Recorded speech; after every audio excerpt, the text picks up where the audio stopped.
यहाँ पर जब ये पहली बार जब यहाँ कार्यक्रम जब पहला वर्षगांठ मनाया गया था तब भी हमारा आना हुआ था यहाँ पर। अब ये 8वां वर्षगांठ है।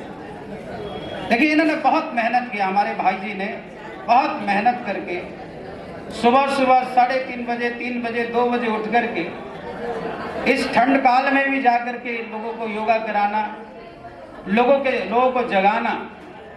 सजनो हर व्यक्ति सुलाने के लिए लगा हुआ है, जगाने में कौन लगा है कि नहीं? हर व्यक्ति तो सो जाए बस, आदमी इसी में लगा हुआ है। डॉक्टर के पास आप जाते हो, मेडिसिन खिला के सुला देता आपको। किसी साइकोलॉजिस्ट के पास जाएंगे तो वो भी मेडिसिन खिला के सुला देगा। लेकिन जगाने का काम केवल अध्यात्मवेत्ता महापुरुषों का होता है। जगाने का काम केवल और केवल जगा हुआ मनुष्य का काम होता है। अब हमारी दीदी जी बैठे हो, कहते कि हम शवों को जलाने का काम करती है। अब देखिए एक महिला है, एक स्त्री है, लेकिन ऐसा अद्भुत कार्य करना कोई साधारण बात तो नहीं। इसके लिए निडरता चाहिए। समाज में कहीं ना कहीं स्थापित होने के लिए इस प्रकार के कार्य के लिए बड़ा हिम्मत चाहिए, कॉन्फिडेंस चाहिए, आत्मविश्वास चाहिए। पता नहीं समाज कितना कुछ कहता होगा उनको, उसको झेलने की ताकत चाहिए। देखिए इस संसार में शंकर बने बगैर आदमी समाज में स्थापित नहीं हो सकता, क्योंकि शंकर विष पान करते हैं हमेशा। और आप सब ने यहाँ जहां पर भी यहाँ स्थापित हुए होंगे, समाज का विष, अपने लोगों का विष पिया होगा, तभी यहाँ पर आप लोग शंकर होकर के सम्मानित हो रहे हैं। सबका अपना अपना ये संघर्ष रहता है। चूंकि संगठन है, ये संगठन में काम करना इतना आसान नहीं होता। आदमी अपने ही पैदा किए बच्चों को साथ में लेके चल नहीं पा रहा आज के जमाने में। संगठन को चलाना, वो भी भांति भांति के लोग, भांति भांति के विचारधाराएं, भांति भांति का व्यवहार है, भांति भांति के कुल है, पता नहीं कहाँ के लोगों को एक छत्र में ला करके संगठनात्मक काम करना, देखिए इतना आसान नहीं होता। हम लोग भी संगठन चलाते हैं, हजारों लोगों के बीच में रहते हैं। मुझे एक कहानी बतानी है आपको इस संगठन के माध्यम से। मुझे ये कहानी उन्होंने बताई थी, एक लाल बहादुर सिंह जी हैं आजमगढ़ के। वे राष्ट्रीय स्वयं सेवक के बहुत मतलब पुराने बहुत अच्छे कार्यकर्ता रहे। राम मंदिर के लिए जो 12 वकील थे उनमें से एक वो थे, बड़े वरिष्ठ वकील, मतलब 99 ईयर्स के होकर के उन्होंने शरीर छोड़ा। एक बात है, मैं आपको कहानी सुनाना चाहता हूँ, आप लोग ध्यान से सुनिएगा तो बड़ा आनंद आएगा।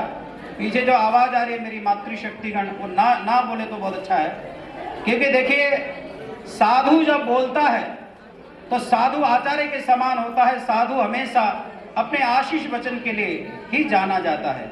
उसके बीच में आप बोलेंगे तो फिर उसका अपमान होता है, इसलिए आप मत बोलिए तो अच्छा रहेगा। तो उन्होंने बड़ी अच्छी कहानी बताई। एक बार जैसे कि एक हिमालय के बड़े पहाड़ से जब नदी का प्रकाट्य होता है, उसमें से कल कल करती हुई जलधारा जब निकलती है, उसमें से बहुत सारे पत्थर भी निकलते हैं। और उस पानी के साथ जब पत्थर निकलते हैं तो वह पानी के साथ बहुत संघर्ष करते हैं, बड़ा थपेड़े खाते हैं। पानी में भी संघर्ष है, कभी उफान आता, कभी कुछ, बड़ा संघर्ष उसमें भी आता है।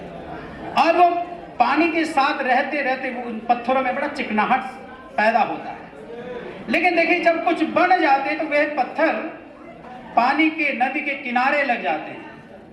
और उन पत्थरों को हम क्या करते हैं, सड़क बनाने में, घर बनाने में, या कुछ जमीन पे नीचे हम लोग उसको दफना देते हैं, हमारे पैर उनके ऊपर पड़ते हैं। लेकिन एक बात और उन्होंने कही कि जब वही पत्थर जब अनवरत चलते ही रहते हैं, पानी के साथ संघर्ष करते ही रहते हैं, तो वे पत्थर किसी के पैरों के नीचे नहीं बल्कि शालिग्राम बन करके दुनिया के माथे में लगते हैं। ठीक वैसा ही जब हम कोई भी संगठन के साथ चलते हैं, चलते चलते देखिए बीच में आना चले जाना तो ये लगा रहता है, लेकिन किसी भी चीज को मुकाम तक पहुंचाना, किसी भी चीज को अंतिम छोर तक ले जाना।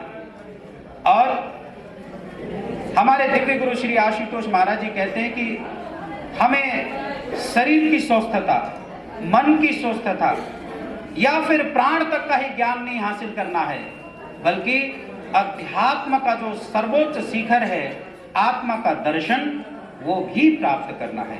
वास्तव में योग माने जुड़ना, यूज धातु से उत्पन्न हुआ है ना, यूज का अर्थ होता है जुड़ना। किससे जुड़ना, हम किससे जुड़े, शरीर से, मन से या फिर बुद्धि से। लेकिन हमारे धर्म शास्त्रों का सार यही है कि आप आत्मा से भी जुड़े। श्रीमद् भागवत गीता का दर्शन यही है, अध्यात्म ज्ञान नित्यत्वम तत्व ज्ञानार्थ दर्शनम।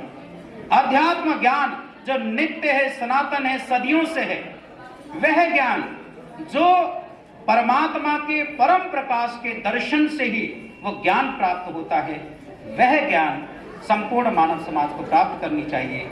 तभी ये संपूर्ण समाज शांति की ओर बढ़ेगा, तभी ये समाज सुंदरता की ओर बढ़ेगा, तभी ये समाज सद्भावना की ओर बढ़ेगा, तभी इस समाज में अमन, चैन, सुख, शांति स्थापित होगी।